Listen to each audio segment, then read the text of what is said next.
Hello guys, কেমন আছো তোমরা? আশা করি সকলে ভালো আছো। আমি তেমনটা ভালো নেই বন্ধুরা।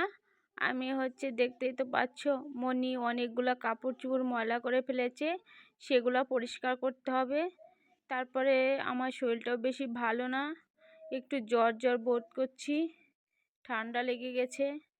তারপরে কি করব বলো, কারণ বাচ্চাদের কাপড় চোপড় তো পরিষ্কার করতেই হবে।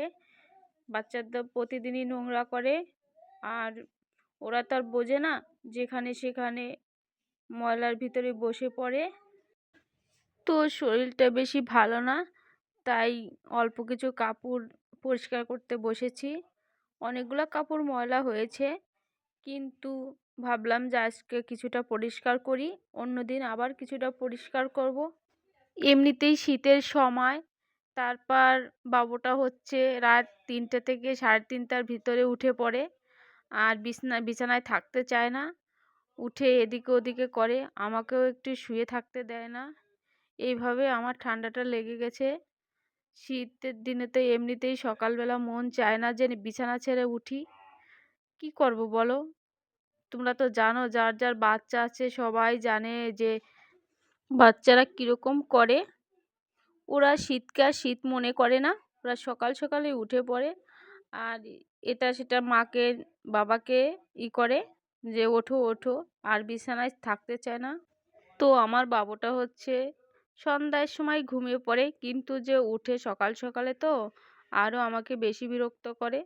তারপর শীতের সময়, এমনিতেই মানে ঠান্ডার সময়, শীতের সময় দেখা যায় সবারই শরীরটা একটু ম্যাচ ম্যাচ করে, তাই না বন্ধুরা?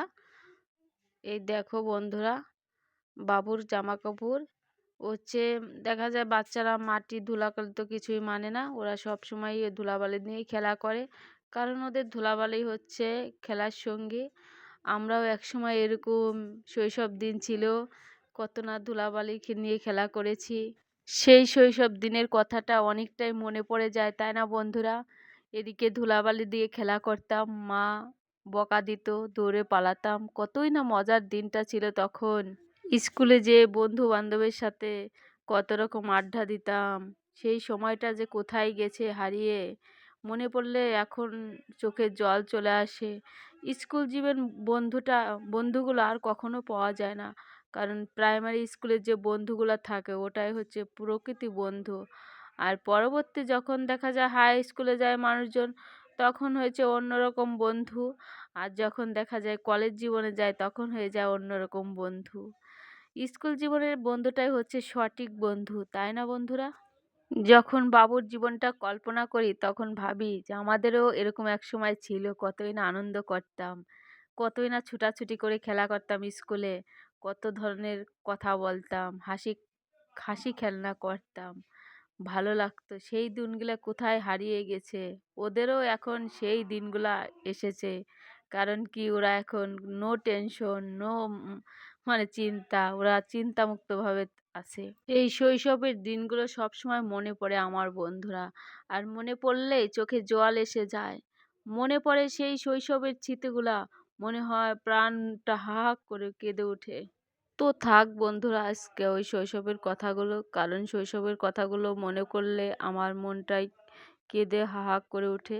দেখো বন্ধুরা, আমাদের টিউবওয়েলটা অনেক আয়রন, তো দেখা যায় কি টিউবওয়েলের জল দেয় পরিষ্কার করলে পরে বেশি হলুদ হলুদ ভাব হয়, আর সাদা কোনো কাপড় চোপড় পরিষ্কার করলে আর তাড়াতাড়ি হলুদের ভাব হয়ে যায়, নোংরা হয়ে যায়, আর আঠালো আঠালো একটা ভাব আসে।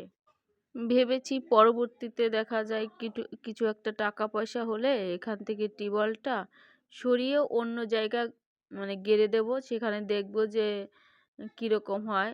সবাই বলে পাইপটা একটু এদিকে ওদিকে গাড়লে পরে হয়তো আয়রন কমতে পারে, সেই জন্যই ভাবছি কিছু টাকা হলে টিউবওয়েলটা সরিয়ে অন্য জায়গায় গাড়বো পাইপগুলা।